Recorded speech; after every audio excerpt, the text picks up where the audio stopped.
Okay, good evening, ladies and gentlemen. Welcome to the Newcastle City Council special meeting for December 2nd. We are meeting early this evening to go into executive session. There will be an executive session this evening to discuss with legal counsel pending or potential litigation pursuant to RCW 42.30.110, subsection 1, paragraph I. It is closed to the public pursuant to state law. We will convene now and be approximately 15 minutes. We invite City Manager Pingle, City Attorney Chambers, City Clerk Westman to join us. It's possible the meeting will start a few minutes late for the regular meeting. Thank you.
Good evening, everybody. Welcome to the Newcastle City Council regular meeting for December 2nd, 2025. My name is Mayor Clark presiding. The time is 7 o'clock. Tonight's meeting is being broadcast on our YouTube channel and it's also being recorded for future viewing. A reminder that if you'd like to sign up make a public comment, please sign up on the sheet over on the table. Please rise and join us in the flag salute.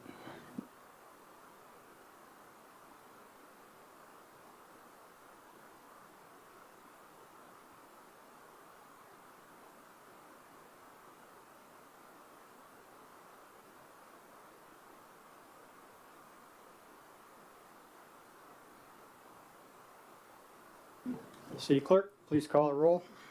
Councilmember Burford. Here. Councilmember Sherlock. Here. Councilmember Griffin. Here. Councilmember Villasenor. Here. Councilmember Charbonneau. Here.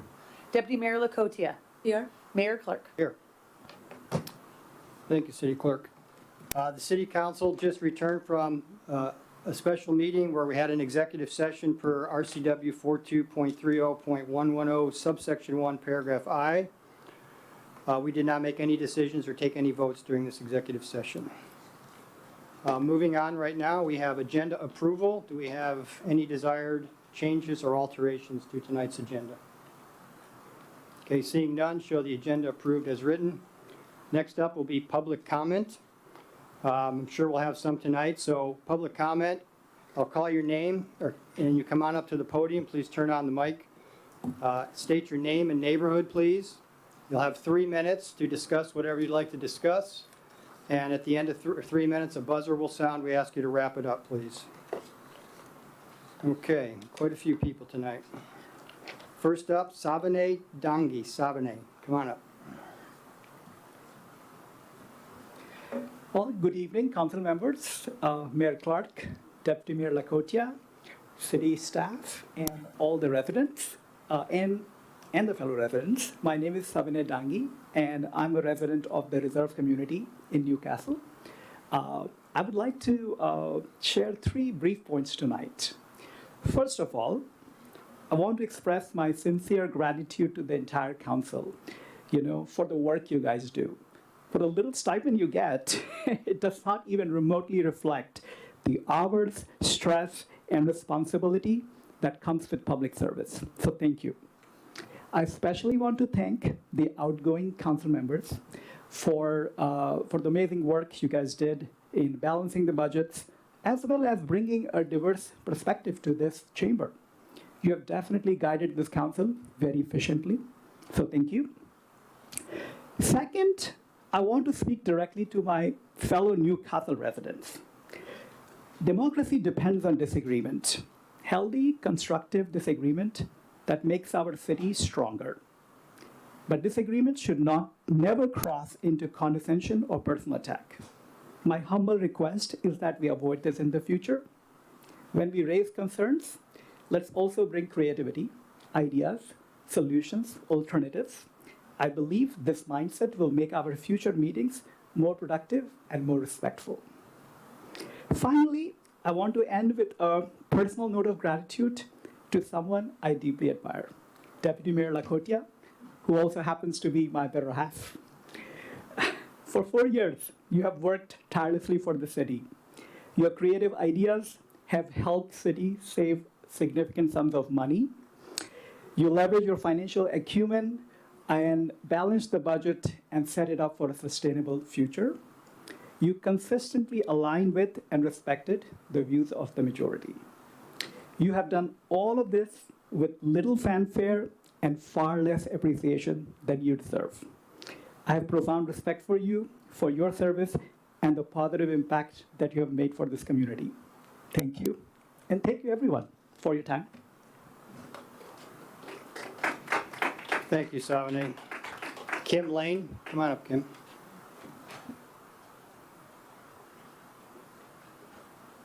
Yeah, my name is Kim Lane. I live in Lake Washington Crest.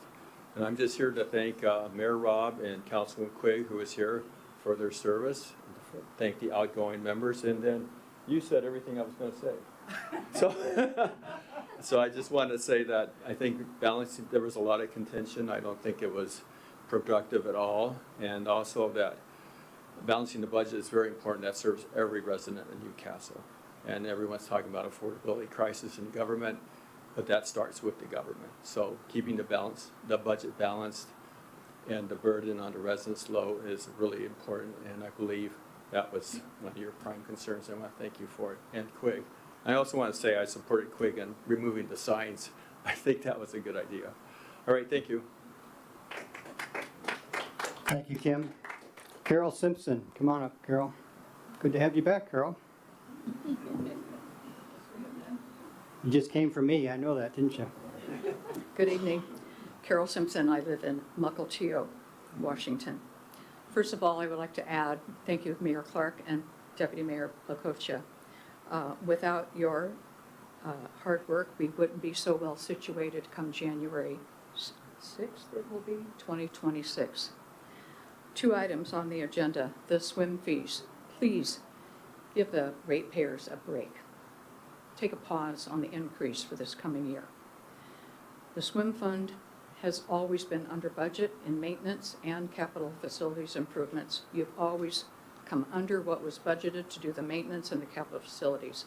So the recommendations in the 2020 or whenever the most recent study was on what the fees should be overshot how much should be charged.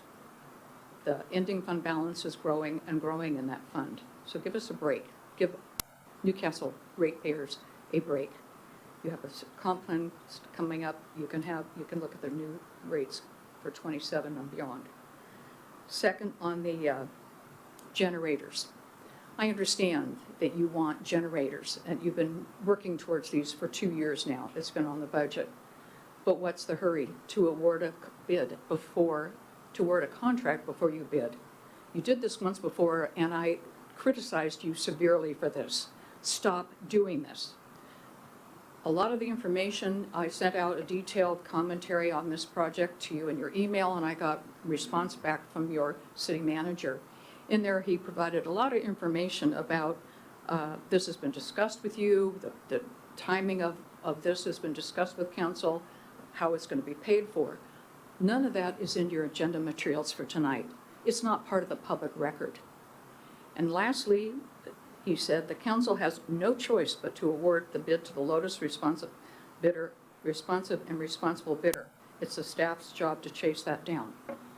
This is wrong. You have every right to turn down every bid if they come in over budget. And what the public doesn't understand is this has gone up $500,000 over what you budgeted in your budget. I'm ashamed of you if you put this on the city credit card with no idea how you're paying for this. It's gone way over budget. And the other item is the EV charging stations. I wanted an EV charging station in this city many years ago. You can look at it, I put it on the agenda, and it didn't happen. But 4 spots here at City Hall, have you alerted the tenants? Do they want to lose 4 parking places to their businesses? And also 4 parking places when we're at a meeting, a very well-attended meeting tonight? Those aren't parking places. An EV charging station space is for filling up your electricity. It's a fill-up. It should be open. It should be available to people who want to charge their vehicles. Thank you, Carol. Beth McDaniel.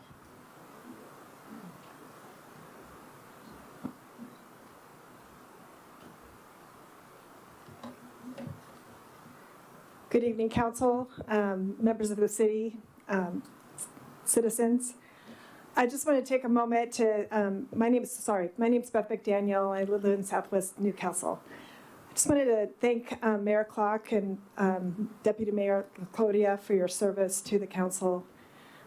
Mayor Clark, thank you for promoting and having us recognize our veterans. I'm very honored that I was able to attend on Veterans Day, and 8 a.m. turned out to be the perfect time, not too early.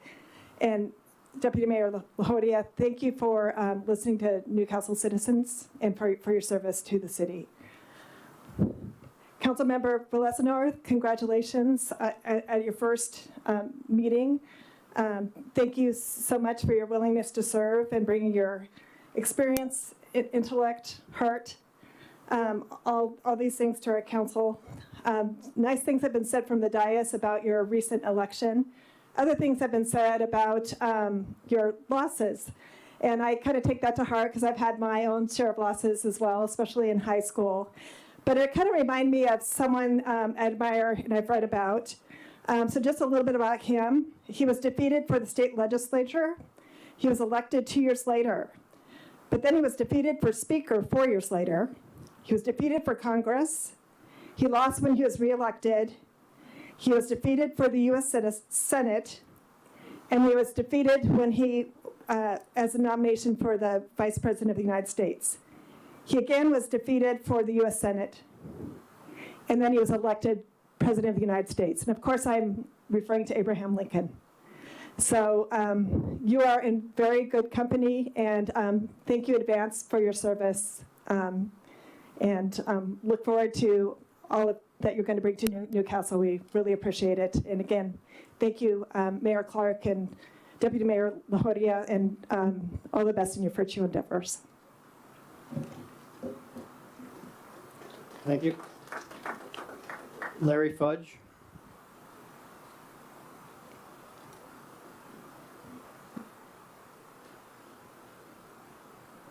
I'm Larry Fudge. I live up in Newport Woods, right up the top of the hill here.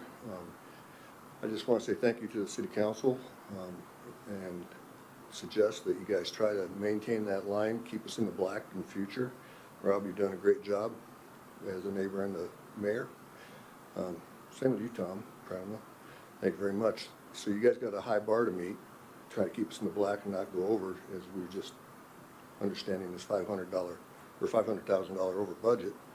Not a good thing to start out with, so see what you can do. You do have the right to refuse those contracts. That's part of what your job is. You get us the best deal you can. Just because somebody says they're going to charge you that much doesn't mean you got to pay them that much. I want to thank you also for recognizing the Veterans Day. That was another great event, and we had a great day for it, so it's a rather unusual thing to have that happen at that time of year. All of you, congratulations on getting elected, and thank you for doing a great job up there, Mayor. Good job. Have a good day. Thank you, Larry. Tam Kameen. Tam?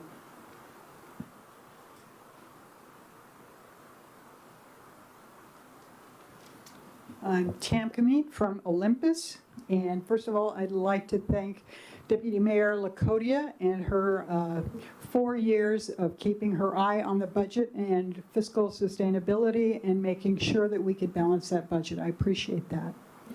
And to you, Mayor Clark, I thank you for your leadership and your integrity, especially for your dedication also to using our citizens' money wisely through working on matching expenditures with revenues. You instituted a proclamation position designed to eliminate or at least reduce divisions in our city. There were those inside the city and outside that couldn't go along with that position and generated a lot of loud rhetoric and division, even beyond our state. You have engendered a new focus on both patriotism and faith, and you were attacked for it. Even your emphasis on safety was met with personal criticism. I appreciate your steadfastness in the position of mayor. No mayor gets everything right, but I believe you have encouraged many in this city and other cities as you've stood firm in your values. Thank you for your service. Thank you, Tam. Karen Blakely.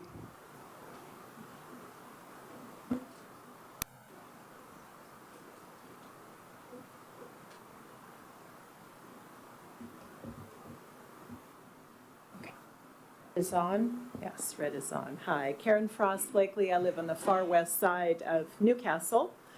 And I too will echo comments. Thank you so much, Mayor Clark and Deputy Mayor Lakota, for your service. We do appreciate it. And I echo the comments someone made about you get paid pennies for the amount of time that you put in, and appreciate the care and time you put into the city. So thank you again for your volunteerism. I'm going to comment on the generator topic as well, but I have perhaps a different perspective than some of the comments that have been brought up regarding this. As I said, I live on the far west side of Newcastle, and we lose our power quite a bit. It's happened several times a year now over the past few years, and we tend to be an area that is some of the last to come back on board. So I kind of welcome the idea of having a place, a retreat I can come to recharge my phone, get warm again. It would be nice to have generators working here in our community here at City Hall, and certainly helping our staff, public works folks, get the lights back on in Newcastle and provide some comfort to the citizens. But I am concerned about the cost. I'd like to dig a little deeper into that. And I want to bring up another idea, and that is making sure that the council look at generators besides the traditional style. We do have some people who do have generators in our neighborhood, and when those come on, the noise is really tough to listen to 24/7. It's very loud, it's very hard to sleep. They also generate a lot of fumes. You get concerned about the pollution, and we have a lot of homes in this area, in the apartment complex, where a typical generator could be pretty disruptive. So I would hope the council, in looking at this issue, would also consider maybe a solar and battery combination, something more environmentally friendly and certainly more friendly for our neighborhoods. So that is my comment, and I appreciate you considering it. Thank you. Thank you, Karen. I'll just add a quick note. I happen to be electrical engineer. It's one of my expertise areas. Industrial generators, like the kind we would get for the city, will be very muffled and quiet. I can assure you that. So it's not going to be like somebody starting up their little Honda in the backyard. So you can rest assured there. Next up, Gary Campen.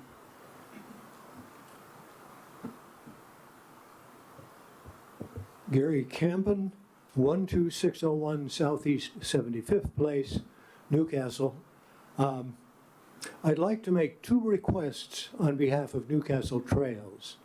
First, the board feels that the decision to reduce Amy's FTE was a mistake and should be reversed. Second, we'd like to renew our request that Newcastle give priority to the Lake Bourne Promenade project in the CIP budget. We ask you to revise the 2026 legislative priorities accordingly. That document includes a budget request for $200,000 for preliminaries on the park at 95th. Instead, Newcastle should request $1 million to complete the design and construction of the Lake Bourne Promenade. The Promenade project will extend the park north along the East Lake Shore, closer to downtown, and it will complete the Lake Bourne Trail around the lake with a number of amenities. The park at 95th is a proposed regional sports facility on a site owned by Newcastle since 2001. It's on the south edge of the city on Renton's side of May Creek. The site is closer to Renton's homes and businesses than Newcastle's, and Renton is planning a big park nearby. The sports park people want a regional park built and maintained by Newcastle on its own land. I'd suggest they ask Renton and King County to build the facility, if it's needed, on the best regional site. Newcastle is not up to the task. Renton, Bellevue, and King County are big and wealthy. They build and maintain great parks. Newcastle is small with a limited tax base. After 30 years, we've failed to complete our one big park on Lake Bourne. Maintenance is spotty. We've lost the map kiosk and community garden. Newcastle should focus on Lake Bourne.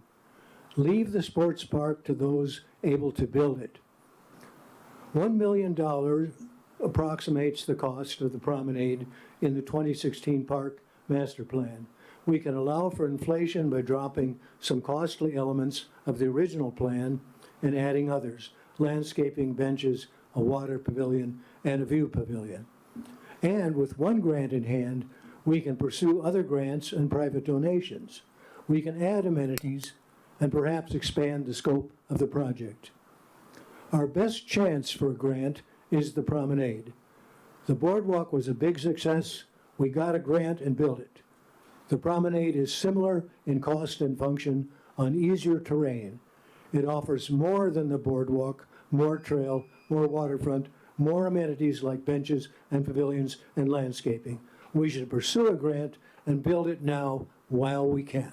Thank you. Thank you, Gary. Claudia Hershey.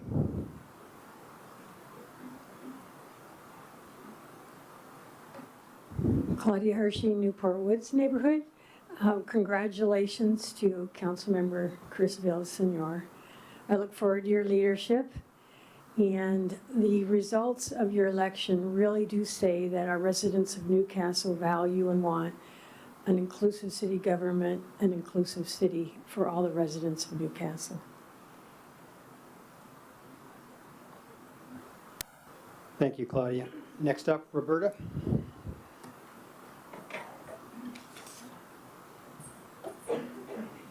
Good evening. I just want to say thank you to Mayor, Name and neighborhood. Roberta in Renton. I want to say thank you to Mayor Clark for his service, not only to the city of Newcastle, but to our country. Thank you for the Veterans Day gathering that you had so we could honor our vets and those who didn't come home. And I want to thank you for your leadership to this city and doing your absolute best to listen to the residents and do what people have voted you in to do and to represent their voices. I just want to say thank you very much. Thank you, Roberta. Ed Flash. Ed?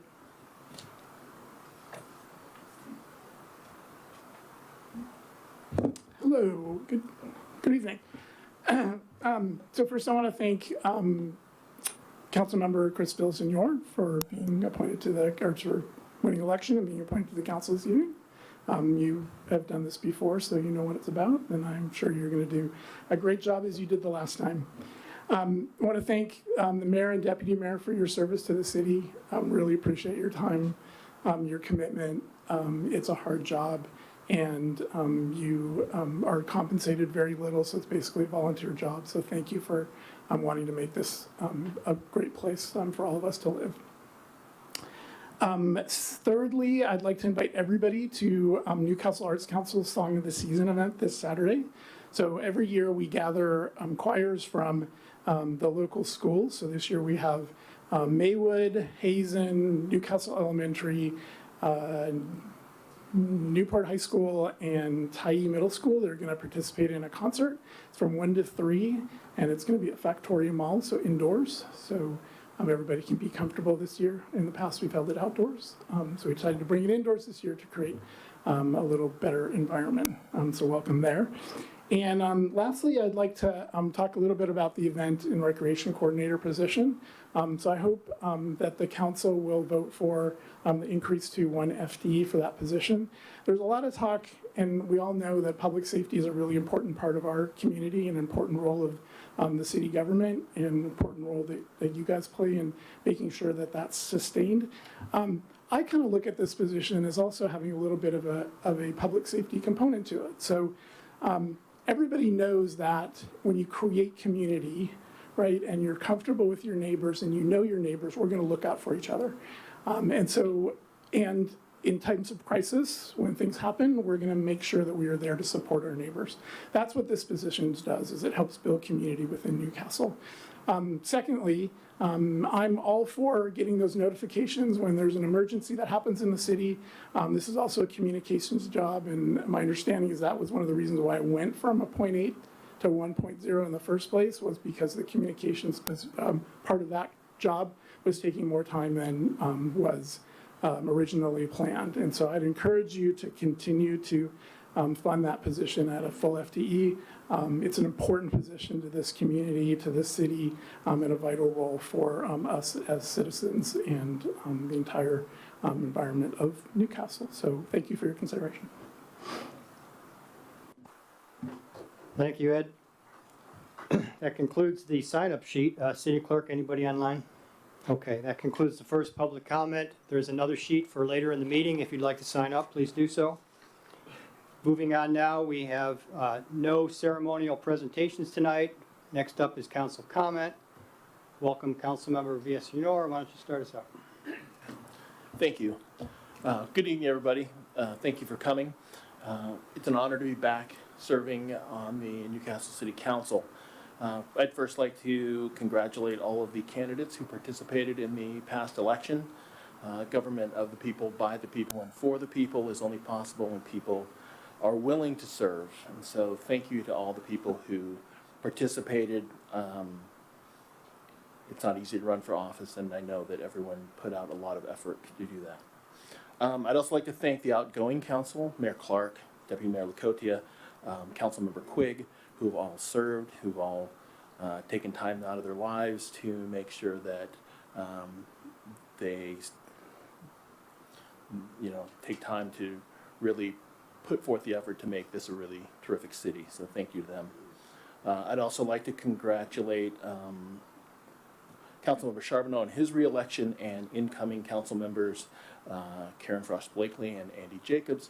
I look forward to sharing the dice with you in January. Councilmember Griffin. Thank you, Mayor Clark. I want to welcome everybody that's in the audience out there. It's a pleasure having people here to talk to.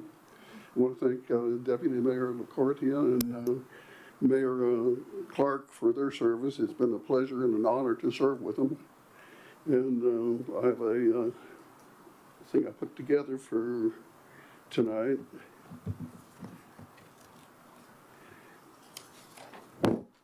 Under Washington state law, city council positions are generally considered nonpartisan. This means that candidates for these positions do not officially run under a specific political party, allowing a broader range of perspectives and community-focused solutions.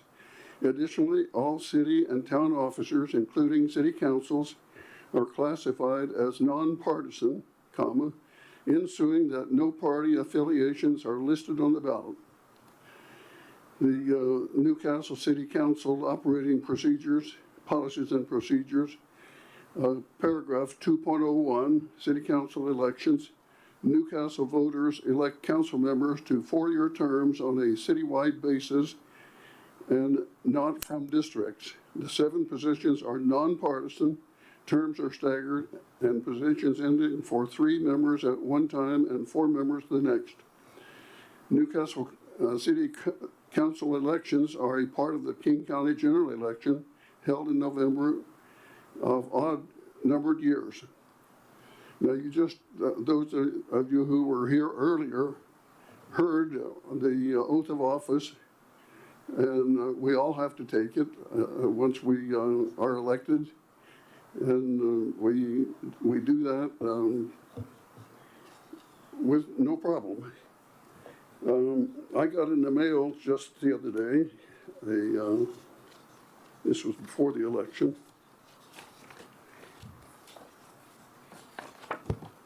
the flyer says Democrats for Newcastle City Council. I just told you that we don't have any positions for Democrats. We have positions for nonpartisan. We should have all known that ahead of time.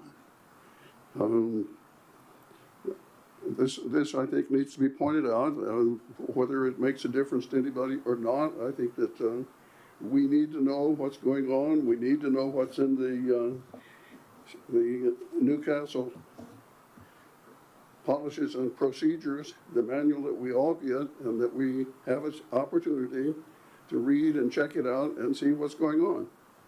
If you would have known that, you probably wouldn't have said Democrats for Newcastle City Council. We don't have any seats for Democrats. We have seats for nonpartisan. I just want to point that out. Thank you.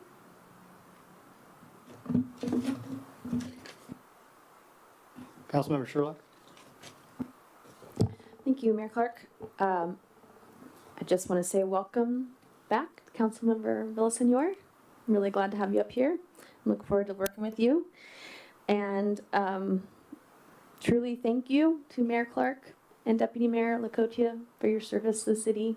I wish you both the best. And I hope you take some time to not have to answer a bunch of emails from everybody and really enjoy just being residents. And please don't be strangers. Councilmember Burford. Thank you, Mayor Clark. Good evening, everyone.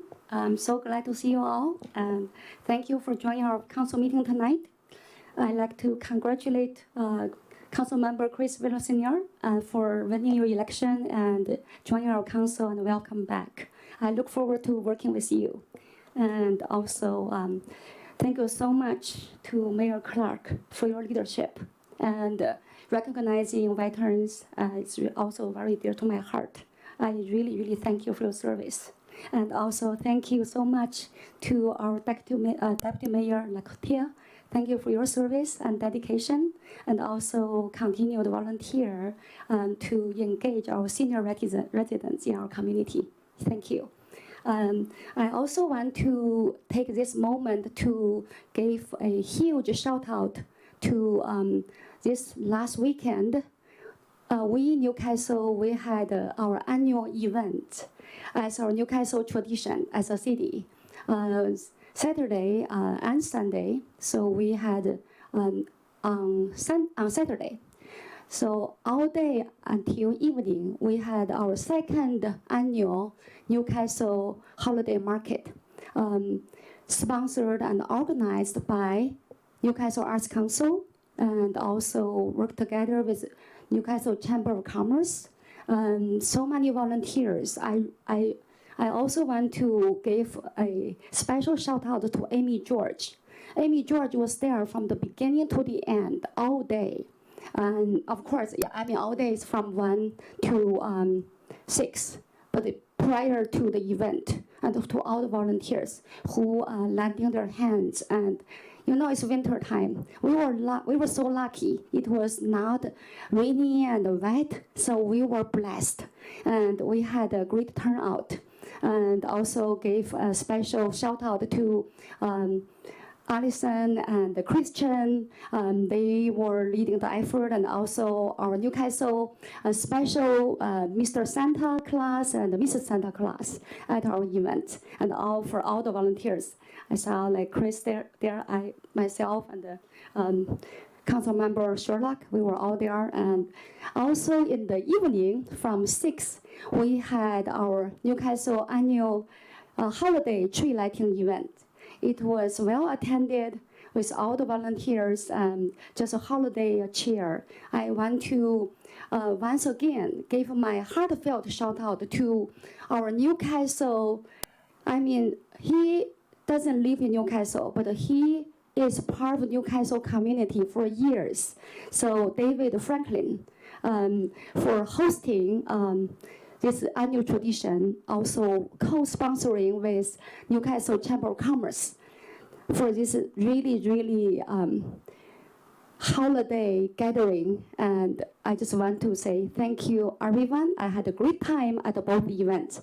So my time was well spent all day long with you all. It was great connecting with each and everyone.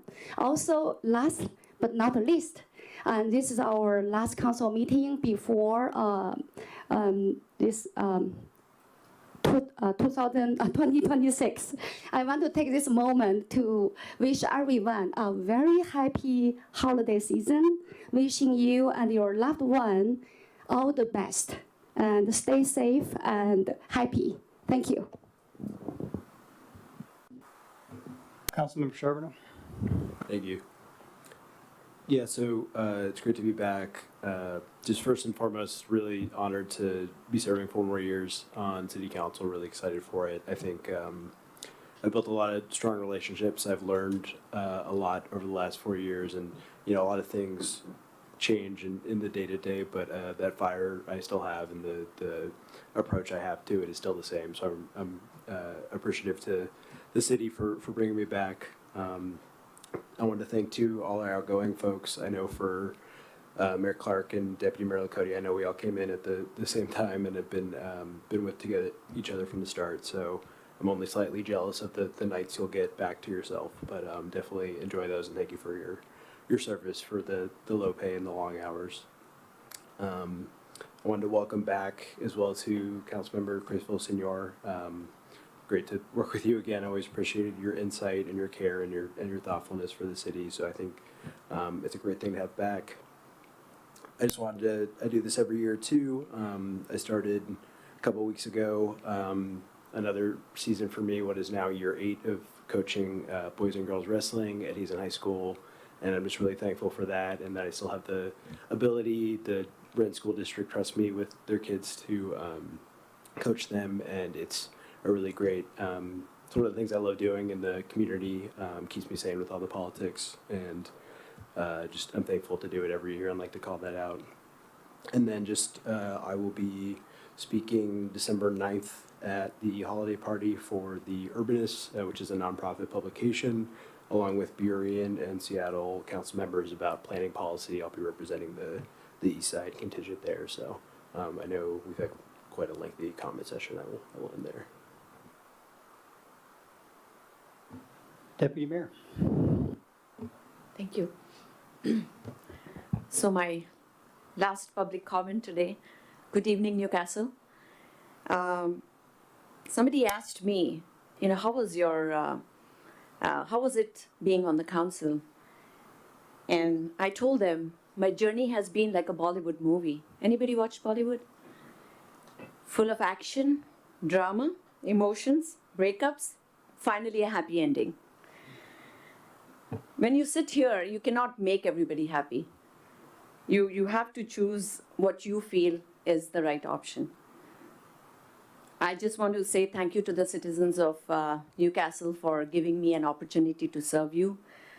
I can happily say that yes, I was able to fulfill all the campaign promises that I made. And I want to say, City Manager, it has been a pleasure to work with you and your team. Very interestingly, his leadership team is all women. Keep that up. Very proud of that. And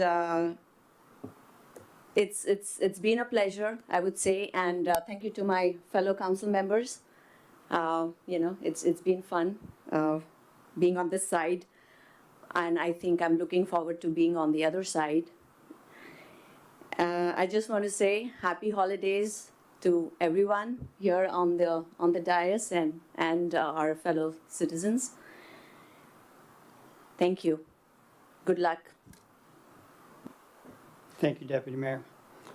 Mayor's comments.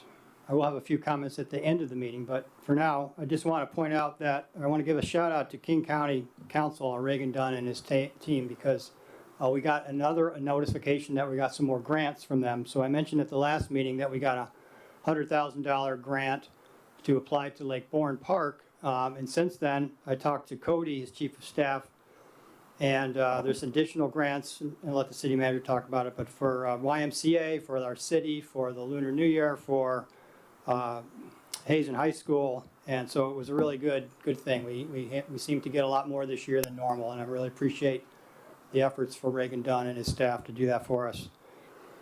I was talking to his chief of staff, Cody, and Cody said, well, since you're leaving, who do you think will be the new mayor? And I said, I really don't know. I said, that's for the next council to decide. I said, perhaps Councilmember Sherlock. And he said, oh, crap. Just kidding. He's looking forward to working with you. That's it for now. I'll come back later for a few things at the end of the meeting. Next up, we don't have any council committees, or do we? Do we, Councilmember Charbonneau? No? Councilmember Griffin. The Finance Committee is tomorrow. For the Finance Committee, for council notice that Councilmember Quigg is no longer there. A third council member could join us at the Finance Committee meeting without being a quorum. If somebody wanted from this dais to join us, it's possible tomorrow at 3 o'clock.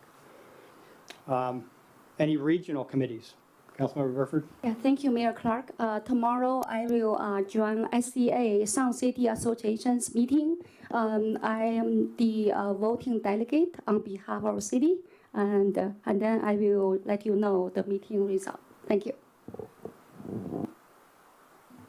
Okay, any other regional committees? Okay, city manager, you're up. Thank you, Mayor. Good evening, council. I think you covered it, Mayor, as far as the grants. It was nice. We don't always get notice from King County on other grants that are going to other entities in the community. And so that was great, actually, from Cody Eccles to let us know what everyone else was getting. That was great. And then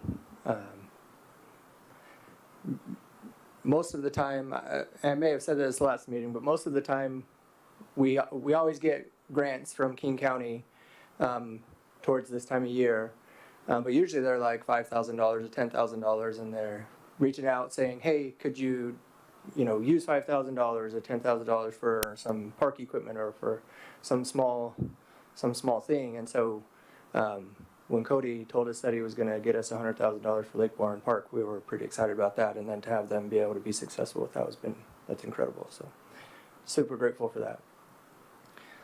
Just a heads up to council, I'll provide some additional information in the Friday update, but there will be some e-bike legislation. I know we've had some concern from Newcastle Trails as well as from residents in general about e-bikes or e-scooters being on the trails. We've also had some concern just about them generally in the parks. My understanding is that the legislation will primarily define e-bikes and then put together a committee to study the problem. But I'll get some information out to the council on Friday that I just received today. I did want to just, since it's our last meeting of the year, I wanted to put a couple of things in front of you. The Lunar New Year date is March 1st. Want to make sure that's out there. And then if you want to register for Lights of Newcastle, you can register on the website for the Lights of Newcastle event. And that's all I got. Questions for the city manager? City manager, is this something that we need to deal with this evening? There's a flyer on our desk. So that's going to be part of the legislative priorities discussion later. Thank you. Okay, we'll come back to it. Okay, next up on our agenda is consent agenda. Are there any desired changes to tonight's consent agenda? Okay, seeing none, show the consent agenda approved as written. We have no public hearings. We have no unfinished business. We are now on to general business. First item, general business item 12.1. Adoption of resolution construction bid award for City Hall and Public Works Annex emergency generators, Project F10. City manager, I assume you'll have a few words for us. Yep. Yeah, so again, this has been coming for a while. Just to respond to a couple of the comments, other than in passing, there wasn't a lot of conversation about solar simply because of where the generator for City Hall and the annex have to go.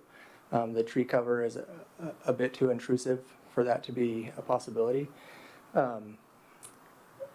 The generators have been coming for several years. I know it was a part of the council's discussions when I first started a little over 3 years ago, but we were trying to get grants before moving forward, and then especially as we got into early 2024, we made it more of a priority regardless of getting a grant or not. And then with last year's bomb cyclone, the council's direction was to get him here. And so that's what we're trying to do with this advanced award. I think the criticism as far as the cost is well taken. Our estimates were obviously too low. I will say that the $634,000 that is estimated now, that's the 100% design engineer's estimate. What's being requested in the advance award simply throws a buffer on top of that, which is why we would do the advanced award. The whole point of doing the advanced award is so that we don't have to come back to the council because a bid was too high or whatever else. And so we throw that contingency on top of the engineer's estimate. The city does have the funding for this. If we would have been able to get the generators in the current year with the current budget, we would have been coming to the council and asking for additional REIT and facilities fund balance. And we'll do the same going into next year with a budget amendment. That's where the funding would come from. Both funds, the facilities fund balance is plentiful, as well as REIT, which both we would recommend using both to cover the overage. Questions? Councilmember Sherlock. Thank you. So just to clarify, this is not being funded with any general fund money. It's real estate, excise tax, and facilities fund? Right. Okay. Because I know we talked about using ARPA funds for this in the past, but then we switched to using REIT. Is that, can you help me remember that history? We ran into timelines as far as using ARPA funds. So we had initially had this on the list to be an ARPA fund expenditure, but in order to have been able to do that, we would have had to have it out to bid and under contract before the end of '24, and we were not able to do that.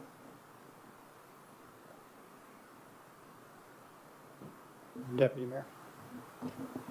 So I'm just like, this is like way underestimated. I think we underestimated way low. I just feel uncomfortable with doing like a forward approval of this. Maybe when the actual contract comes, and even if it's January, it's fine. The council can come back and review and then approve it. Rather than, I mean, we might have other options out there because, I mean, the price difference is like huge it's kind of like little, way too huge to just like approve it without, I'm sure you did not estimate that this is what you would see. I'm sure you're surprised to see that, and so are we. So I don't know, if something is a surprise, you just want to kind of wait and kind of review it again, even if it's not this year, if it's next year, it really doesn't matter. I mean, if we have waited this long, waiting another month or two would not make much of a difference. I would say that decision is up to the council. Yeah, I would be uncomfortable at this point. I mean, because the huge difference is huge, and I would just like to wait and when the actual bids come in, and then the council can review it and then weigh on it. Remind us, City Manager, why, again, I mean, you told us already, but just for purposes, why you wanted us to do this now, because we wanted to get moving on it, essentially, right? Right. The lead time for generators is 20 to 24 weeks. Right. So the longer we wait to award a bid, the longer it takes to get them ordered and get them here. And so when we were going to be after the December 2nd meeting getting a bid out, that's when we approached the council about, hey, we might want to keep that second meeting in December. And the council said, no, bring us an advanced award. So if there was nothing decided tonight, the next council at January 6th would have the bids in front of them for approval. That's right. So 30 days, essentially. Any other thoughts on that, comments? So you said it's 24 weeks, right? The estimated lead time on generators. Yeah, so we would miss this winter anyways, right? So this winter, even if you approve today, you won't get it by Feb or March. No. So this winter is gone.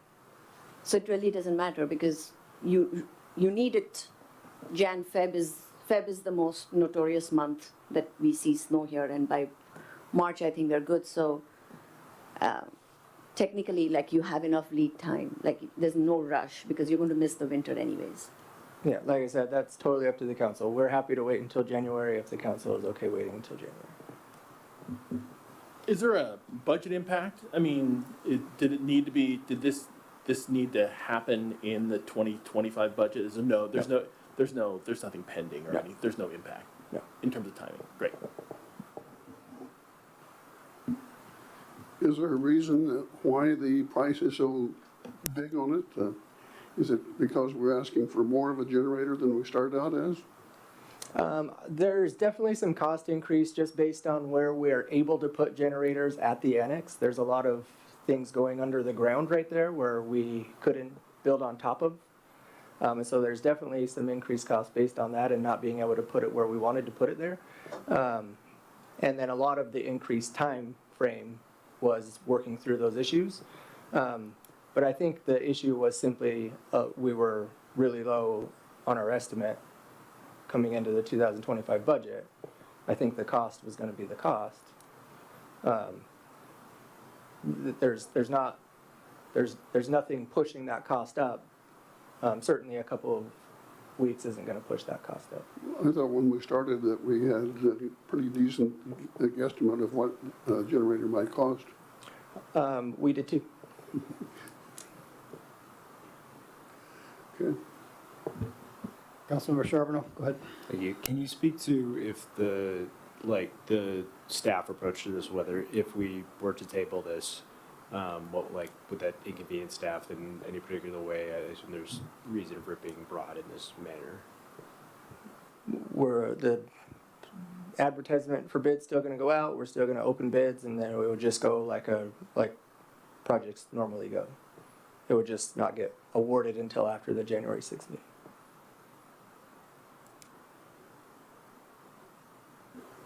Okay, well, in that case, if we want to table it, we just don't make a motion and we just table That's fine. table the item, right?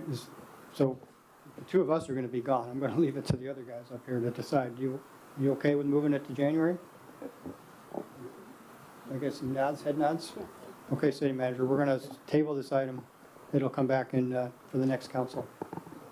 And at that point, you'll have a definite bid number. Right. Yep.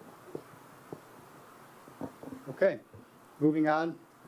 General agenda item 12.2, adoption of ordinance amending the 2025 budget. City manager or Maria's going to take it for us. Okay, bear with me.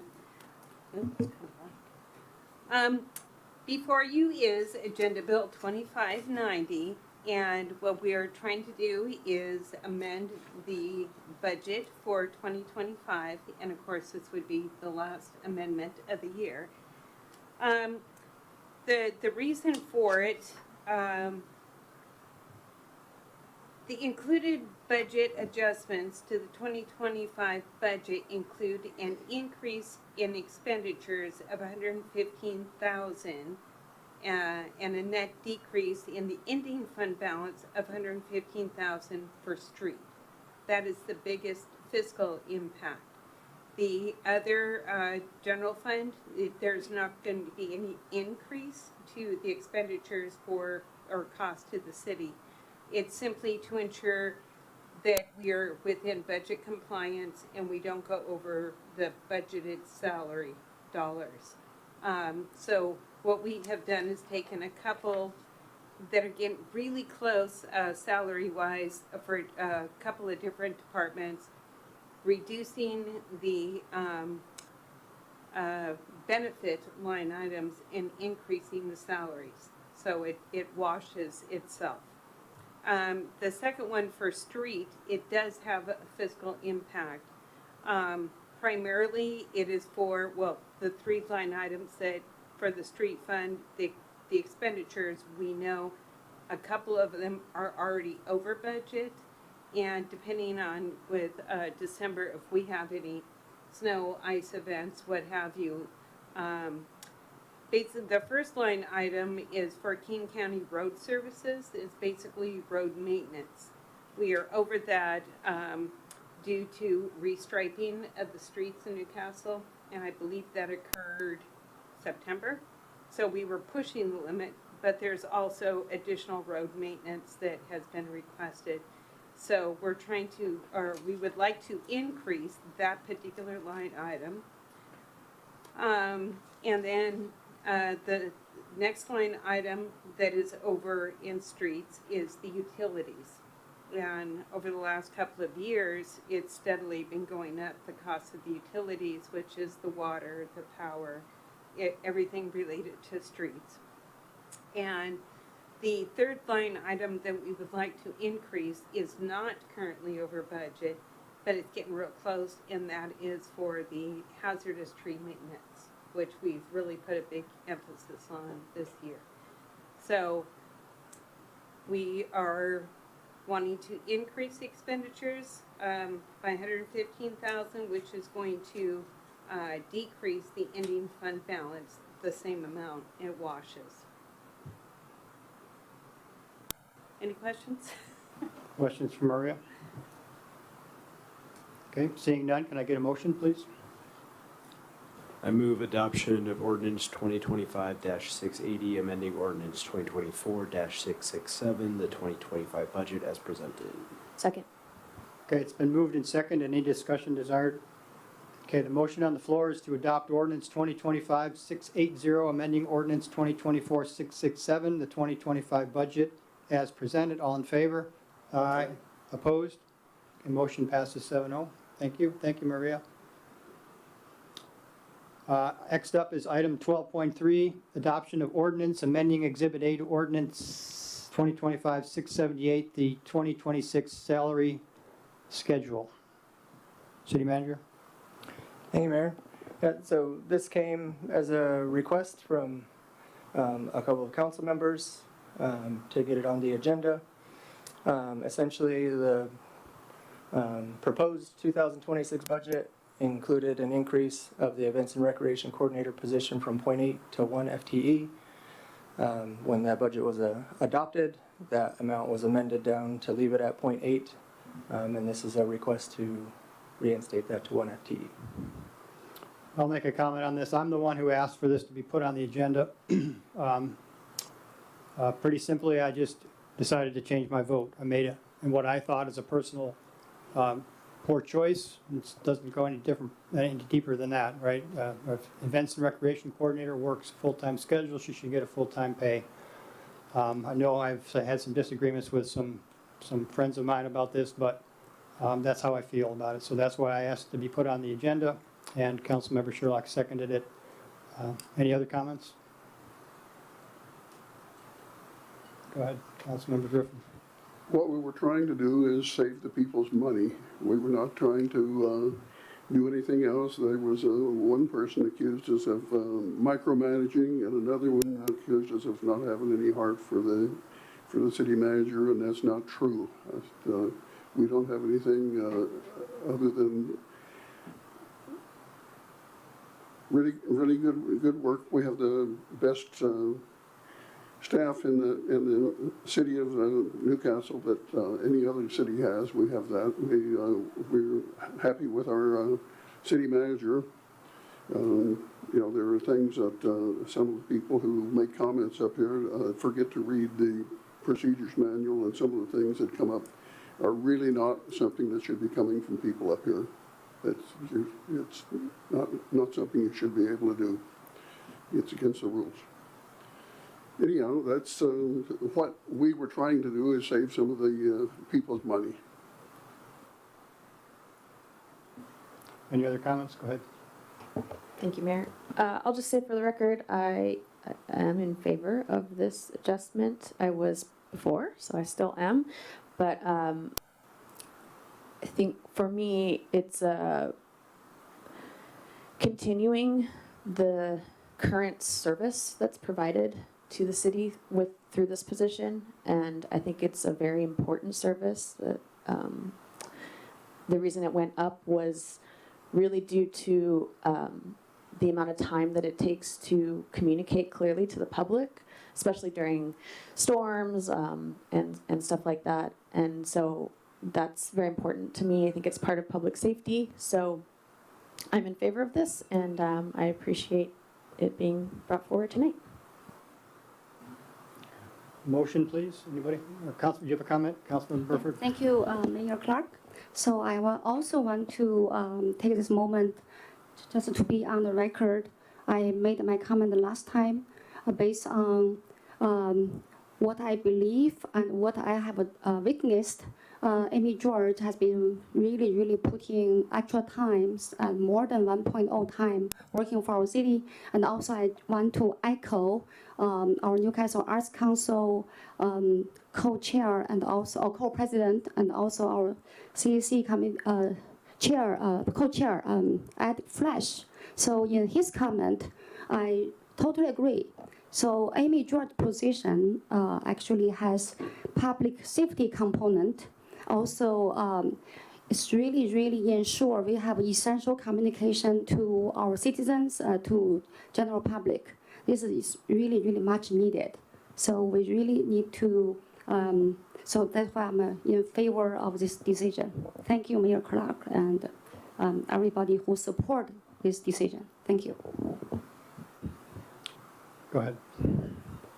I move adoption of ordinance 2025-681, amending Exhibit A to ordinance 2025-678, the 2026 salary schedule, to increase the total full-time equivalents from 23 to 23.2, increasing the events and recreation coordinator position from 0.8 FTEs to 1.0 FTEs as presented. I second. Okay, the motion has been made and seconded. Any comments? No further comments. Okay, couldn't have made this motion a little shorter, General Manager? All right, the motion on the floor is to adopt ordinance 2025-681, amending Exhibit A to ordinance 2025-678, the 2026 salary schedule to increase the total full-time equivalents from 23 to 23.2, increasing the events and recreation coordinator position from 0.8 to 0.1 FTE as presented. All in favor? Aye. Opposed? No. Okay, 5-2, the motion passes. Okay, next up, item 12.4, adoption of ordinance approving a non-exclusive franchise with Forge Fiber. City Manager? Thank you, Mayor. So this was presented to the council at our previous meeting for our first reading. Forged Fiber is essentially breaking away from AT&T, and so as such, they have to have their own franchise agreement. Currently, they don't have plans for expanding or adding additional network. They'll simply be taking over the AT&T infrastructure, and so it's fairly straightforward franchise agreement. It's just for broadband, and so we're not able to charge franchise fees. They'll just pay a simple one-time administrative fee. Questions, Councilmember Charbonneau? I'm just going to move to a motion. Yeah, please, go ahead. I move adoption of ordinance 2025-679, approving and granting a non-exclusive telecommunications franchise with Forge Fiber 37 LLC as presented. Second. Okay, the motion has been moved and seconded. Any discussion? I think it's really great that I know folks have come to me with this concern a lot. If there's only one internet provider, we've been working to change this really rapidly. So I would appreciate if folks in the community can let folks know that, because this is a new development. I know this has been something that's been brought to us quite a bit. So. Okay, the motion on the floor is to adopt ordinance 2025-679, approving and granting a non-exclusive telecommunications franchise with Forge Fiber 37 LLC as presented. All in favor? Aye. Opposed? Okay, motion passes 7-0. Thank you. Next up is item 12.5, adoption of resolution City Council 2026 legislative priorities. City Manager. Thank you, Mayor.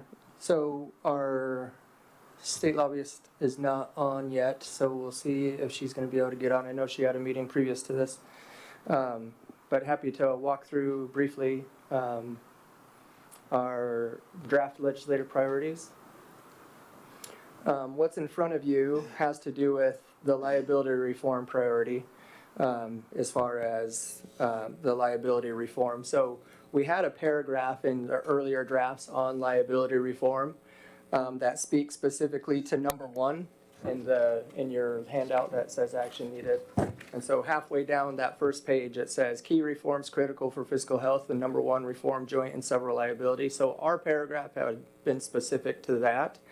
And then last week, WCA, our insurance carrier, put out these talking points. And so in reviewing that with Shelley Helder, our state lobbyist, she suggested the updated language and then referring to this document. And so that's what you have in front of you in the legislative priorities. The behavior above that one is the capital budget request for the park at 95th. And it looks like Shelley is on now, and so I'll let her take over here in just a minute. But the request for the park at 95th is specific to this legislative session because it has been suggested both by our state lobbyist as well as our legislative delegation that large asks were not going to be successful in 2026 based on the state's budget issues. And so our strategy is to make a smaller ask because it will fit in somewhere and we'll be more likely to be able to get that done. Especially with where we're at with the park at 95th, we're going to be able to get some design dollars and not have to pay for it all by ourselves. And so the timing of it works out as far as going after the park at 95th. And so that's our main financial ask. And then behavioral health and public safety looks similar to last year, wanting to keep banging those drums. The legislature did a lot with public safety in 2025, but as a contract city, not all of it is super clear as to how that helps us, and a lot of it is a lot of work for us to access. And so, wanting to continue to push on state resolutions to public safety funding. Unless there's initial questions, I'd love to hand it off to Shelley and she can walk through her presentation. Go ahead, Shelley. Great, thank you. I'll do a sound check to make sure you can hear me. Yes. Can you hear me? Can you hear me okay? You're a little quiet. Maybe we can get you turned up though. Okay, I will project and hopefully that helps in being able to hear me a little bit better. But good you can hear me at all. That means technology is working. Well, good evening. Thank you for setting aside some time on tonight's agenda to talk about helping you all prepare for the 2026 legislative session.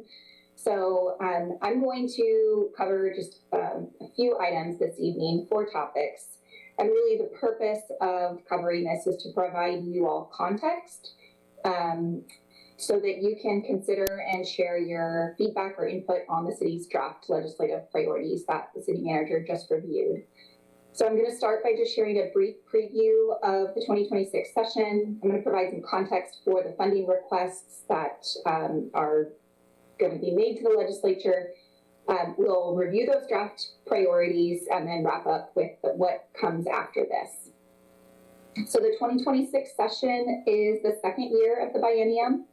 It's a 60-day session. It's often referred to as a non-budget year since the legislature makes adjustments to the 2-year budgets. And then those adjustments are called the supplemental budgets. There is no change to the political split in either chamber. Democrats will continue to maintain a several-seat majority in both chambers. Every bill that was introduced in the 2025 session that did not pass into law will be automatically reintroduced in 2026. And legislators can also introduce new bills. Pre-filing for bills began yesterday. So we're already beginning to see some of the new ideas that legislators are proposing for the upcoming session. Following the 2026 session, there will be another campaign season where the entire House and half of the Senate will be running for re-election. Traditionally, we don't see really controversial policies advance in even-numbered years because many legislators are mindful of their upcoming election. So the state has 3 budgets. They have the operating, the transportation, and the capital budget.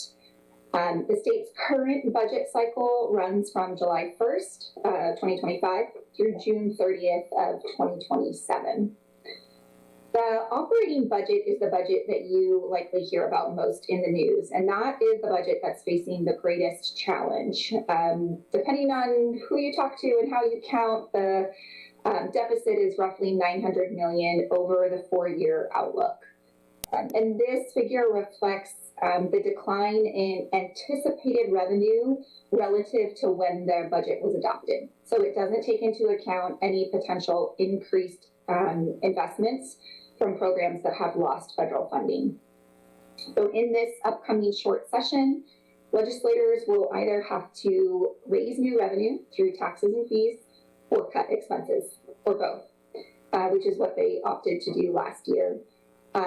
There are news releases about new revenue ideas being proposed, but I do want to just share that while there are many ideas floating around, it takes a majority of the legislature to pass any of those. And the lead budget writers in both chambers have already shared some resistance, not necessarily opposition, just some concern about raising more revenue since revenue was just raised in the 2025 session. The transportation budget is not facing as substantial of a shortfall in this biennium, but there's also not significant new revenue either. Budget writers have indicated their commitment to finishing projects that have already begun, as well as investing in maintenance and preservation of the state highway system, which includes the state ferry system. And then the fourth priority for transportation budget writers is addressing the state's obligation to fish culverts. So that's where we anticipate the transportation budget to focus any potential new capacity. The capital budget is the most stable of the state's three budgets because it's primarily funded through the sale of bonds. The current biennial capital budget is $7 billion, and there is $349 million in bonding capacity available for the supplemental. So that just gives you a sense of how small a supplemental budget is relative to the biennial budget and the opportunity that's available in the supplemental year relative to the budget year. So despite it not being a budget year or a non-budget year, the state's budget process is well underway. It began with state agencies preparing their budget requests and submitting those to the state's budget office back in September. The governor and his team have been reviewing those requests, and in the next few weeks, we will see Governor Ferguson's first proposed operating capital and transportation budgets. I want to highlight that the governor's budgets are just that. They're proposals. They're a starting place for the process. Throughout the course of the legislative session, both the House and the Senate will each release their proposals. And then ultimately a final version of the budget will be agreed upon and then delivered to the governor. So transitioning now to talk about the city's draft legislative agenda. As was just shared, there are 4 priorities being proposed.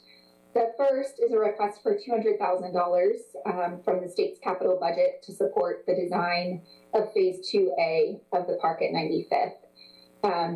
And this is a competitively sized request for a supplemental year, but I do want to set expectations since the city was awarded $335,000 for parking enhancements at Lake Boren Park in the first year of the biennium. And often legislators may choose to spread capital resources throughout the district over the course of the biennium. And since we're still in the same biennial cycle, I just wanted to flag that as a potential. I still think it's prudent to put forward a request, and this is, I think, a well structured request given the capital opportunity available in a short session. The second priority, I won't go into much detail because I think the city manager described it well, but what I do want to highlight is cost of liability insurance is increasing for all public entities. And perhaps the most drastic for the state. The state is facing a growing deficit in their self-insurance fund. And so it's not only an issue that they're going to have to grapple with because it is a huge cost driver for local governments, it's also a cost driver for the state. So I do anticipate there to be a beginning of a conversation on this topic. This is what I would refer to as more of a controversial topic that will likely take several years to come to some type of middle ground. And then the third and fourth priorities, again, are a continuation of the city's priorities from the 2025 legislative agenda. And as you all know, the topics of behavioral health and public safety are, they're of course connected, but are also distinct from one another. And in the requests that we're making of the state to provide resources to the city are distinct as well. So before I wrap up, I just wanted to highlight where we are in the process and what comes next. So this is the opportunity to receive your input and guidance on what will end up being the city's legislative agenda. It's really important that these priorities are a reflection of the city's priorities, and that you are that you feel that this reflects what you want to achieve in the upcoming legislative session and really the calendar year. Because while the legislative session is when the most action occurs, there's work that happens all year long. Once the legislative session has, once the legislative agenda has been adopted, we will brief the city's legislators in advance of the 2026 session, which begins on January 12th. Shortly thereafter, just the second week of session, AWC is hosting their City Action Days. This is a good opportunity for council members to come to Olympia, meet with peers, learn about broader city issues, and if schedules align, then connect with state legislators. Throughout the session, I will be sending routine written reports to keep you all apprised of the progress of the city's priorities, as well as other issues that are being considered that may have an impact on city governance. So with that, I will turn it back over to you all. Thank you very much, Shelley. Appreciate that. Does any council member have a question for Shelley? Anybody? Councilmember Charbonneau, go ahead. Thank you. Yeah, thank you, Shelley. Not really a question. I just wanted to mention, I think it's worth mentioning to maybe our delegation too. So the behavioral health section of our legislative priorities, which I actually drafted a couple of years ago, and I really appreciate council including that, moving it forward. It talks about sort of the co-responder model with officers, pairing mental health professionals with officers. We do have a new police chief who is, as I understand, one of the pioneers of doing this in King County, who's you can't see but is in the audience right now. So I think that's, I know he's expressed a willingness to be supportive of this. I think it's potentially worth mentioning, and just I think for the broader context of it all as we try to push to sort of match what some of our neighboring municipalities have done. So, thank you. Other questions for Shelley? Councilmember Burford. Thank you, Shelley. I remember last year we went to Olympia. Councilmember Schulak and I, we met with you. I'd like to go to Olympia this year earlier than last year. Any suggestions? I know the session will begin on January 12th and then will end March 12th. So any suggestions? Thank you. Yes, I would say the earlier in session, the better. So probably not the first day. There's mostly just pomp and circumstance the first day of session. But really any day after that, and if you give me an advance notice that it's the day you're coming to town, I can schedule meetings to meet with the city's legislative delegation. So you let me know when works best for you, and we'll make it happen. And I'm happy to also work with the city manager to find the date that works best for everyone who may want to join. Thank you. Will do. Okay, Shelley, thank you very much. I don't see any other questions. We appreciate your time tonight. Thank you for being there and giving us a briefing. Appreciate it. Thank you. Okay, council, I need a motion. Anybody? Go ahead. Well, I just wanted to address some public comments first. Is that all right? From earlier? Is it okay if I? Regarding this topic? Yeah. Oh, sure. Go ahead. Just from Newcastle Trails, I hear the ask, and I wanted to say out loud on the record that I think the promenade is a wonderful project, and I think we should pursue it. I think that from what we're hearing as far as what we could be successful with asking from the legislature this year, this session, I think it makes sense to continue with this ask to help with the design phase for the park, the park at 95th. But that doesn't mean we're never doing the promenade. I just want to say that out loud. Like, that's still something that we can talk about and move forward in other ways. But I personally am in favor of moving forward with these legislative priorities. Okay. Go ahead. Yeah, thank you, Mayor Clark. I also want to just put this on the record. I supported our Newcastle Trails promenade proposal, and thank you, Gary and Peggy. Even though she's not here tonight, you both have been here many times and speaking up, and so laid out a lot of details and emailed us. And I see you, I have heard you. I know I agree, and you have my support. I also agree with Councilmember Sherlock. Since this 26th session, they even said it's hard to have a big ask, but I think also considering together with the Lake Bryan Park plan, I hope Promenade will be in a better position. Yeah, thank you.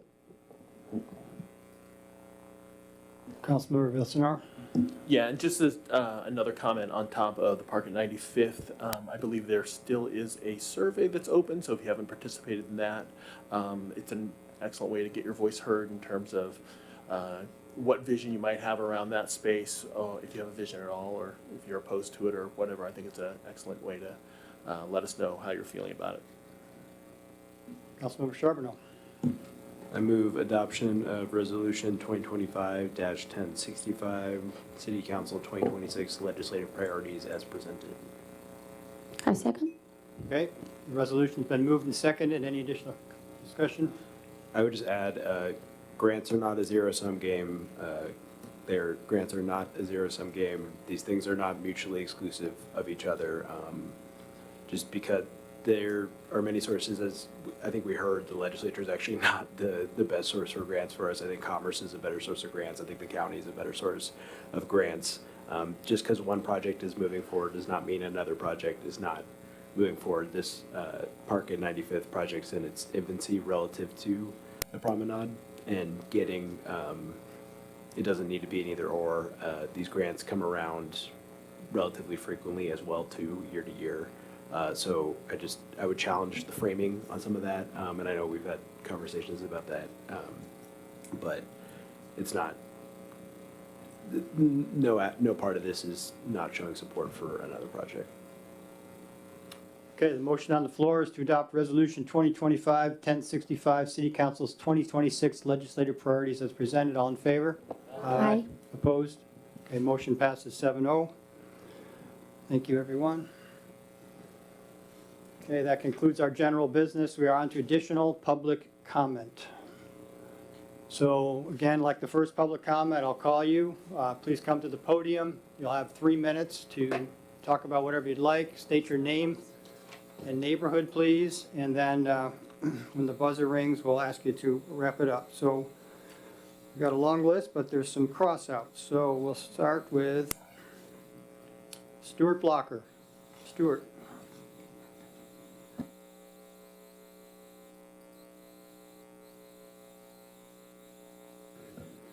Stuart Blocker, Donegal Edition, some refer to, I think, as Hazelwood neighborhood. More is less, or less is more. So I would just like to say thank you to all the people in the front of the room up here. And even more importantly, I think, to your spouses who suffer hours at home without you because you're here. So thank you for your service. And especially you, Mayor Clark, for your dedication to getting the city in the black. And I just challenge the remaining council people, as well as the incoming council members, to keep the city in the black. Just because it's somebody else's money, you don't have to rub your hands together and spend it out quickly. It would be nice if you would keep taxes low. There are those of us who are on fixed incomes, personally being 80 years old. It'd be nice to keep taxes low and be able to keep residents in the city instead of putting them in the poorhouse. Again, thank you to everyone in the front of the room and their spouses. Thank you, Stu. Louise Cassell, come on up.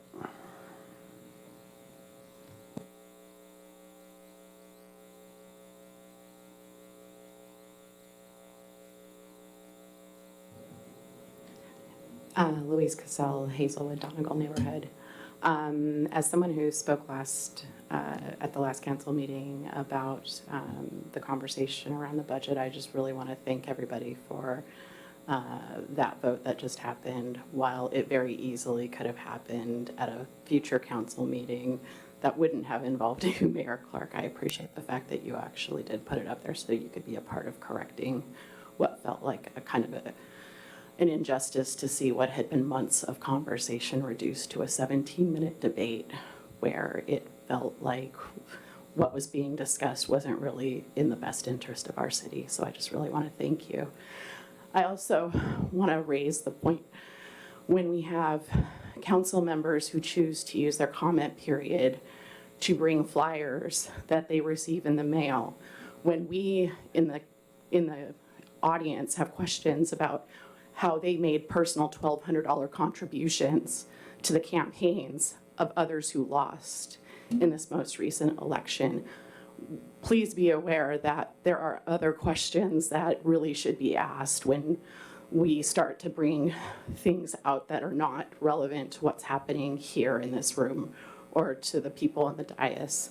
And I would just ask that as we move into the new year, that we minimize that sort of behavior. Thanks. Thank you. Carol Simpson.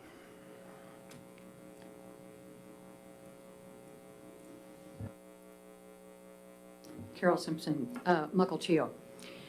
I want to draw to your attention to a similar incident where you approved a contract before it was bid, and that was the Southeast May Creek Park Drive sidewalk project approved back in June. Is the sidewalk completed? But when it was approved in June, it was stated by staff that a budget amendment would be forthcoming. It's 7 months later, and the budget has not been amended to pay for that project. You approved a project that went $500,000 over what you budgeted. There's no money. $500,000 has not been appropriated to complete that project. So basically staff just let it slide to next year. So now it'll be up to 2026 and your 2026 budget to pay for that. So it's become a 2-year project and no amendment to the budget. This is irresponsible spending. It's irresponsible to not come forward and say, where are we going to get the money to pay for this project? You let a contract. If you're doing something in your home, the person who is doing something that expensive would want to know how you're going to pay for it. And with your home, they can lien it. With a contractor here, they can't lien the sidewalk. So please be responsible with the city's money. Thank you. Thank you, Carol. Next up, Debbie Webb. Debbie?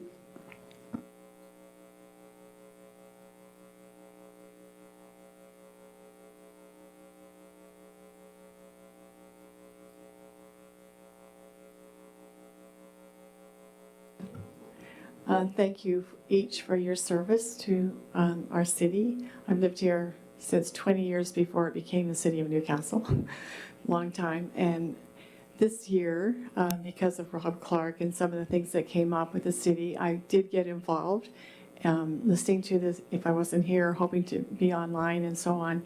So I thank you for that, because I've lived here a long time and didn't really know what happened in the chambers. So I appreciate that. The lady just commented on a southeast. Anyway, we're part of that project. We live on Southeast May Creek Park Drive, and that sidewalk project is quite enormous. It's affecting a lot of the residents along there. So thank you for what you just explained. I also want to say thank you very much to Rob Clark for standing up for his convictions in light of a lot of antagonism and anger. I appreciate it. I feel that often people with more conservative viewpoints, we are quieted very quickly in this area. We wouldn't be if we lived in Idaho or Texas, but here we are very often acknowledged for what we believe and what our convictions are. So having good dialogue where we really appreciate each other and we try to see each other's viewpoint, I think, we know now that there's much more liberal people probably going to be serving on the council.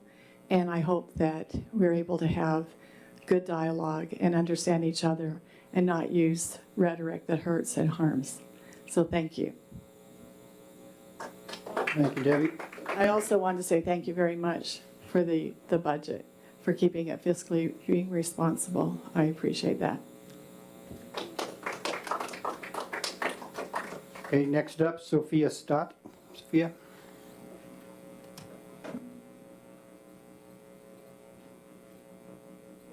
Hi, my name's Sophia, and I would just like to say thank you to all of the city council members here for all the work you've been doing. And I'd like to say a special thank you to Mayor Clark for standing up for boldness and justice. And I pray and hope that our future council members can stand up just the way he did. And I hope that you all have a very Merry Christmas. Thank you, Sophia. Abigail Stott?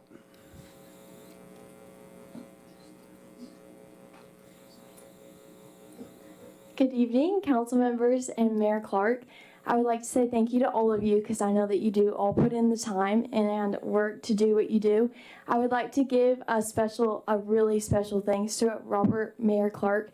You do so much work. You've impacted our family for the way that you speak truth and the way that you speak to your fellow council members. I would like to say that I do live in Issaquah. We moved the past year. My parents, they work in Newcastle, and my grandparents live in Newcastle. We love Newcastle. Thank you for what you do. I'd also like to personally thank Miss Kelly Clark. I know that when you put your name on the ballot, it was your name, but I know that you did it together and that you went through this journey together, so I'd like to thank you. So thank you for all that you do. Thank you, Abigail. So I saved the best for last tonight. I love this woman so much. Kelly Clark, come on up.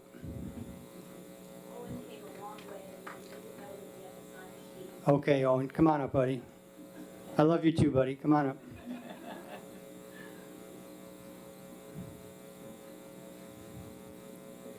Yeah, it's good to meet all of you council members. Thank you so much for your service. And to Deputy Mayor Lakota and to Mayor Clark, thank you so much for your service. As I was just sitting over here, I was just seeing and realizing the power of the system of government we have. Not many countries around the world, you can have a city council where everyone is represented and every single voice counts. That is a very unique American thing. And the fact that everything that's decided here doesn't have to go to the governor's table or the mayor of Seattle to be approved. Everything that comes to a city governance, it happens right here. And that's the unique system of government where our founding fathers gave us, where we have a system that from the bottom up, it's not a top-down system. And from that perspective, I just want to really honor you, Robert, for making the stand. And when it came to uniting us under the American flag, I think that flag really stands for all of us. You know, Benjamin Franklin once said, democracy is two wolves and a lamb voting what to eat for dinner. Obviously, when night falls, the lamb gets on the dinner table. So we are not a democracy. We're a constitutional federal republic where the law of the land is king and not the will of the majority. And the decision you made to stand for justice and truth, even though it was inconvenience and the majority was choosing something else, you stood for what was freedom and what our founding fathers fought for. And you paved the way for other young kids to stand up for what is right. Every time when majority rule becomes the law of the land or the way in which system operates in a nation, it absolutely ends up in a socially prescribed tyranny where the individual rights are trampled upon because of the majority's will, which is why we have an electoral college system where when we go for vote for a president, we're not electing him directly, we're voting for electors who then appoints the president. That is a very unique system we have. I'm saying that to say that, my fellow citizens, we have a brilliant and amazing country that all of us should be proud of. I hear a lot of young people saying, we need to change the system. What are we going to change it to? For the last 250 years, this country has served as a beacon of hope. We have more in common than what we don't have in common. Our discussions here are basic discussions on how to exercise our rights. It doesn't have much to do with what type of structure of government we have. So my point here is that you should be proud of being Americans. And your founding fathers gave you a structure of government that has served you this much, and it will carry on if you keep it the way it is. Thank you for your service, Mayor Clark. Thanks, Owen. Thank you, buddy. Okay, now this amazing woman that I love so much. Now, she wouldn't tell me what she's about to say, but she did say that if she got to 3 minutes and I stopped her, that I'd be sleeping in the garage. Yeah. So, City Clerk, please turn off the buzzer, please, for my sake. Kelly Clark, Hazelwood Neighborhood. I've been silent these past 4 years because I felt it important for Rob to do his job without any distractions from his emotional spouse. My public comment this evening is a request for respectful, fact-based dialogue going forward. Over the past 2 years, my husband Rob has served as the mayor of Newcastle. Throughout his term, he has consistently sought to foster an inclusive civic environment, even when his own political views differed sharply from those of some residents. He made a point of listening to all voices from across the political and philosophical spectrum, including those with whom he fundamentally disagreed. The commitment to open dialogue was intended to ensure that every citizen had a chance to speak, feel heard, and be represented. Unfortunately, in the 4 years of his time as a city council member, and the last 2 as mayor, there was a wave of mischaracterizations, ad hominem attacks, and distortions of his statements and intentions. Rob was painted essentially as a bad person, not deserving of anyone's respect simply because he didn't agree with everything that everyone proposed. Rob dared to have his own opinion on a variety of subjects, and there were certain people who disagreed vehemently with him. It's okay to disagree. Rob even welcomes that disagreement, and I think he would admit that he has learned a lot from the people that didn't share his views. But these attacks were personal, and the comments were ugly. There was even someone who felt the need to contact his employer to get him fired. Thankfully, meetings are recorded here, and after review, the complaint was found to be without merit. It is difficult to do justice to how low things went. I'm not going to repeat any of the comments on social media here because some of them were so offensive and inaccurate that I fear repeating them would only lend them credibility they do not deserve. Things were presented without context or factual basis and seemed only to serve the cause of reputational damage. These directed efforts undermined the work Rob was doing for our community, and perhaps more importantly, had the effect of eroding the very spirit of respectful discourse that Rob strives to uphold. Things were said by people who appeared to have forgotten their own humanity, but they had clearly forgotten the humanity of everyone else also involved. We are all human beings, and we will not always agree on everything, and that's okay. The human experience requires humility. Those who feel that they are in sole possession of the truth probably need to do some introspection. When people are unwilling to allow other people to have a different opinion, a line gets crossed. This kind of thing is not healthy for individuals, nor is it healthy for any community. Of course, we all think we're right. Nobody would choose a belief that they thought was wrong. We all choose the best opinions and beliefs according to our own principles. Hopefully, we share some very basic ideas like treating each other with dignity and respect. Rob believes that healthy civic participation thrives on robust debate, not on the vilification of those who hold differing views.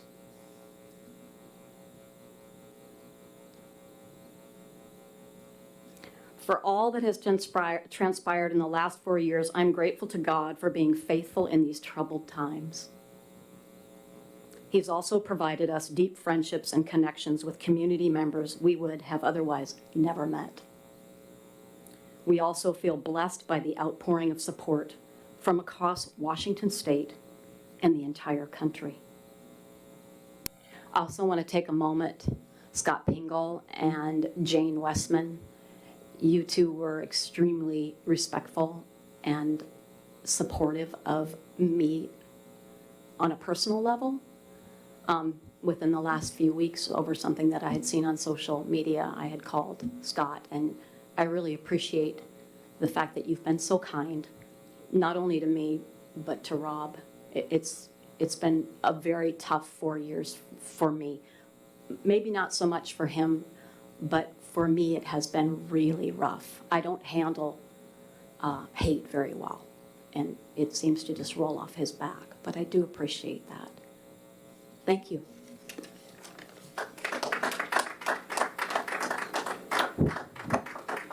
Hey, you want to get married? Oh, all right. That concludes our public comment, unless there's somebody online, City Clerk? Nobody, okay. Additional, on to the planning calendar. City Manager. Thank you, Mayor. Not a whole lot on the planning calendar. Obviously, with the January 6th meeting, we'll have the incoming council members, and they'll have to do mayor, deputy mayor elections. We will have a few things. One thing to point out is simply the approval of the parks property tax levy agreement. So that comes with the renewal of the county parks property tax levy. And so we'll have a renewal of that agreement so that we can get our share of that levy. I will take the opportunity to thank Rob and thank Mayor Clark and Deputy Mayor Lakota and myself.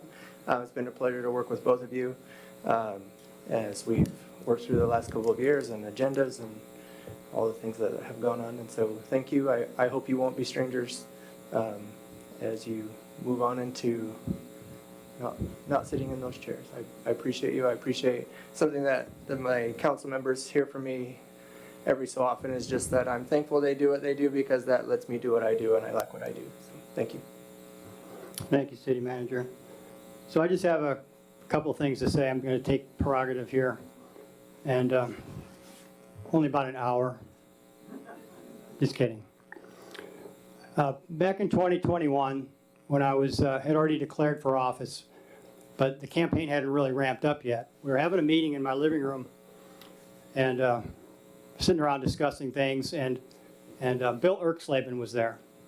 Bill was a kind of a mentor and an advisor, and was helping us out until his untimely death, sad.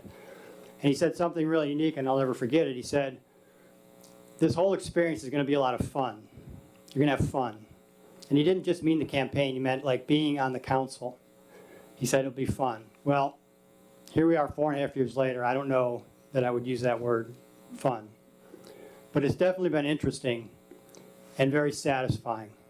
For sure, it's been very satisfying. So I served my country in the military, and I served as an elected official. That's a very small subset of Americans, and I'm very proud of that because I love America so much. I'm very satisfied. The most satisfying thing of being a council member was giving a voice to people who never felt heard.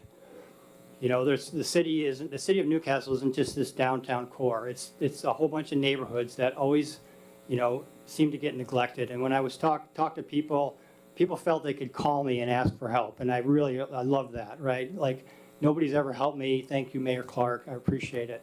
And that's been a real blessing to get to know those people, and really satisfying. Two things I promised myself when I started: I would always dress professionally and represent myself well, and then I would treat everybody with respect. That doesn't mean like voting the same way, but treating people with respect. And people would ask me, many people on occasion, they would come to me and they would say, Mayor Clark, why are you friendly with so-and-so? Or why are you saying hi to so-and-so? They hate your guts. And I would say, always, of course they do. I know that. I'm well aware of who hates my guts. But hate is a choice that people make. Being miserable is a choice that people make. So why, if somebody is miserable and hates me, would I lower myself down to also be miserable and hateful? That doesn't make any sense, right? That gives power to that, and it shouldn't have power. Instead, if a person is hateful, they really need prayer, is what they really need. They need to open a Bible and read the Bible, because that's where the salvation is, and that's where you're going to get your truth, not by practicing hate, right? That's what I truly believe, right? So whether or not you've agreed with my opinions, or you haven't liked how I voted, and it's a really sad thing to say that you hate me because of my vote without even knowing who I am or having bothered to talk to me. There's people that I couldn't pick out of a one-person lineup online. I probably have never met, but they just seem to hate me, and I have no idea why. And that's very, very sad. So to those people who hate, and everybody knows who I'm talking about, it's a small group of people that just go over and over and over, and you know, there's a better way. Don't engage in that, right? There's a better way. You can step above that, because at the end of your life, you're going to be judged for that. And don't catch yourself lacking. Don't go to the last second of your life and say, oh crap, Mayor Clark was right. It's too late. So to all those people who've felt the need to put vile or hate towards me or my family or things that I believe, I completely forgive you, 100%. No exceptions, no catches. If Erica Kirk could forgive the monster who murdered her husband, and Jesus could forgive the people who nailed him to the cross, who am I to say I can't forgive people who are lost souls in Newcastle? After every meeting, and my wife will tell you, when I go home, one of the things I do every night is I pray for all of the people who do not care for me. Just a blanket, I pray for you. I hope that you find some solace. Maybe I don't change any minds, probably not. That's up to you. I want to thank a couple people, specifically my friend Tom here. If I'm even alive at 90, I'll consider myself blessed, much less being up here on the dais. Tom, you've been a good friend, an advisor. I probably should have taken more of your advice over the years. You know, I've never seen you, angry or upset, and maybe that's the key to your long life. I don't know. It's just, you're a steadfast, awesome friend, and I appreciate you. Thank you so much, Tom.